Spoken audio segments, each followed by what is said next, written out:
네, 안녕하세요. 지난 시간에 자전거가 안 나갈 때 확인해야 할 5가지 체크 사항에 대해서 한번 설명을 해 드렸어요. 오늘 자전거 한 대가 인제 손님께서 가지고 오셨는데 그중에 한 가지에 해당이 되네요. 요 픽싱 볼트, 이 픽싱 볼트고 요게 사제로 달아 놓으신 거예요. 인제 시마노 쓰신 분들은 보시면은 이제 정확히 이해가 되실 거예요. 픽싱 볼트를 너무 꽉 조여 놓으신 거예요. 크랭크도 듀라엘 쓰고 자전거도 굉장히 하이엔드급 비싼 거거든요. 그런데 제가 좀 인제 정비를 하려고선 걸어 놓고선 돌려 보니깐 이렇게 돌아가요. 듀라에이스인데. 이렇게 계속 타셨다는 거예요. 에너지 소모가 굉장히 심했겠죠. 이 구조에 대해서는 제가 크랭크를 분리해서 다시 한번 보여 드릴 거예요. 일단은 지금은 간단하게 말로 설명을 해 드릴 거예요. 이 픽싱 볼팅을 해 주는 역할은 이 맞은편에 있는 체인링이 붙어 있는 크랭크 암을 당겨 주는 역할을 해 줘요. 얘네들 돌리면은 꽉 당겨 줘요. 당겨 주고 크랭크 옆에 보면 볼트가 있죠. 이 양쪽 두 개의 볼트가 있어요. 이 두 개의 볼트로 당겨진 거를 콱 잡아 주는 역할을 해 줘요. 그래서 얘네들이 조여진다면은 그다음에는 얘가 할 일이 없어요. 얘가 할 일이 없는데 처음에 너무 얘를 바짝 당겨 놓고선 조이게 되면은 이 안쪽에 비비를 꽉 물고 있겠죠. 양쪽에서 꽉 비비를 찡기고 있는 거예요. 그러면은 얘네들이 원활하게 회전이 잘 안 되겠죠. 당겨서 조이는 거, 자전거에 또 어디가 있을까요? 헤드. 헤드 부분에 탑볼트. 탑볼트랑 동일한 기능을 한다고 보시면 돼요. 탑볼트를 너무 인제 스템을 풀은 상태에서 탑볼트를 꽉 조이고선 유격이 없는지 확인을 하고 그다음에 스템을 조이잖아요. 똑같은 거예요. 얘가 탑볼트라고 보면 되고 이게 스템이라고 생각을 하시면 이해가 빠르실 거예요. 같은 원리예요. 당겨 주고 조이고. 물론 이제 시마노 제품 요런 스타일에 대해서만 해당이 되고 뭐 다른 방법 뭐 사각 비비라든가 일반 그 뭐죠? 갑자기 기억이 안 나는데. 네. 하여튼 요런 스타일로 된 애들, 당겨져 가지고 조이는 애들만 해당이 됩니다. 자, 그러면 얘를 한번 좀 풀어 볼게요. 얘 푸는 거는 일반 요런 툴로 풀면 돼요. 조이거나 풀면 돼요. 왜 플라스틱으로 돼 있을까요? 너무 센 힘이 들어가지 않기 때문에 만약에 얘네들이 스틸로 돼 있다 그러면 손상을 입을 수도 있겠죠. 그전에 너무 세게 돌리면 얘가 망가지겠죠. 그만큼 큰 힘이 들어가지 않는다는 뜻이에요. 0.7에서 1.5 Nm, 굉장히 적은 힘이에요. 그냥 손으로 이렇게 돌리는 거예요. 자, 그전에 얘를 제가 좀 풀어 놨어요. 이 양쪽에 두 개 있는 볼트를 풀어 놔야지 얘가 풀렸을 때 크랭크가 꽉 물고 있는 게 릴리즈가 되겠죠. 좀 풀어진다는 뜻이에요. 자, 한번 확인해 보시고 이렇게 돌아가는 거 한번 보시고, 이렇게 돌아가지 않는데 듀라이스면 뭐예요? 안 돌아가는데. 잘 돌아가는 투어니가 더 낫죠? 그렇죠? 그래서 정비가 그만큼 중요하다는 거예요. 얘를 갖다 좀 풀어 볼게요.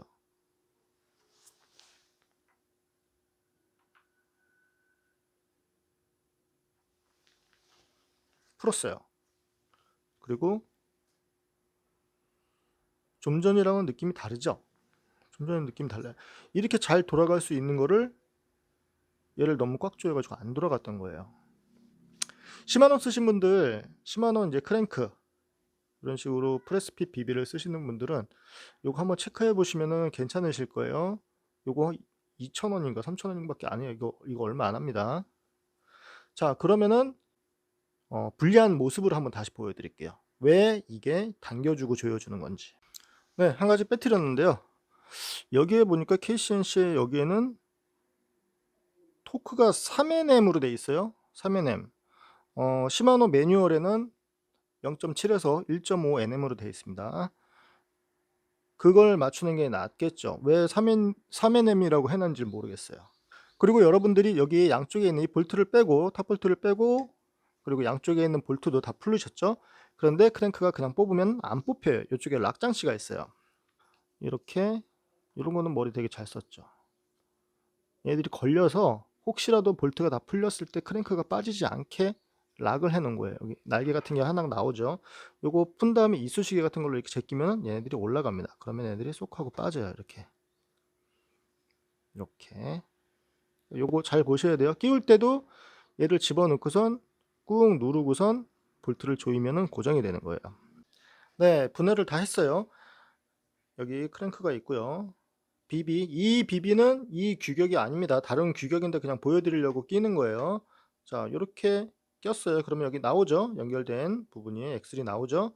그리고선 크랭크 맞은편을 이런 식으로 끼죠. 그리고 옆에 날이 있었던 거를 눌러주고 얘를 토크에 맞춰 가지고 조이면 되고요. 한 12nm인가 그럴 거예요. 여기 적혀 있습니다. 근데 그 전에 얘를 조이기 전에 픽싱 볼트, 이 픽싱 볼트를 조여서 이쪽에 맞은편에 있는 거를 당기는 거예요. 얘를 잡아 당기는 거예요. 얘를 조이면 어떻게 돼요? 양쪽에서 힘이 이렇게 눌려지겠죠. 꽉 조이면 얘들이 이렇게 힘이 점점 얘를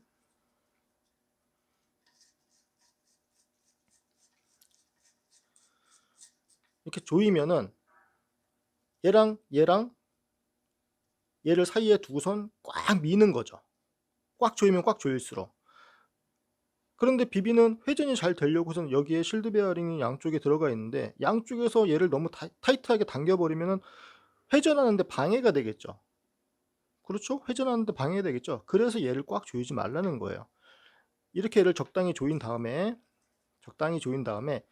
이 볼트를 조여 버리면, 이 양쪽 두 개를 조여 버리면은 더 이상은 얘가 해 주는 일이 없죠. 얘는 그냥 한번 당겨 주고선 고정하기 위한 보조제 역할을 한 거니깐요. 정확히 이해가 됐죠? 그러니깐 얘를 너무 꽉 조이면은 안 돌아간다 라는 얘기예요. 듀라에 있으면은 뭐예요? 너무 꽉 조여 가지고 안 돌아가면은 잘 돌아가는 등급이 낮은 부품이 훨씬 더 낫죠. 구름성이 좋은. 한 번씩 체크해 보세요.